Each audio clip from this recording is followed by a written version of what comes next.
Combinaisons, casques, gants et masques de protection pour les yeux et les voies respiratoires. Des précautions indispensables avant de faire tomber au sol le cocon. Le danger de la chenille processionnaire, ce sont ses poils urticants. Elle a sur elle jusqu'à 1 million de poils urticants qu'elle va pouvoir expulser jusqu'à 1 mètre si elle se sent agressée ou en danger. Ces poils sont très dangereux parce que vous risquez des lésions oculaires. Et pour les gens qui souffrent de problèmes d'asthme, le fait de les inoculer, de les avaler peut créer de graves crises d'asthme. C'est pour ça qu'on ne néglige pas la protection. Et il y a un risque qui est très connu aussi par les gens qui ont la chance d'avoir des animaux domestiques, c'est le risque de nécrose sur les langues des animaux.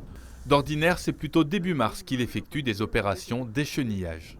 Voilà, donc en fait, les insectes ont l'impression d'être déjà arrivés au printemps. Leur cycle de développement n'a pas été ralenti par le froid, donc on est en avance dans leur cycle et elles ont besoin de partir pour se transformer en papillons. Ce qui est le cas ici. Ce nid devrait être plein et on retrouve que quelques individus.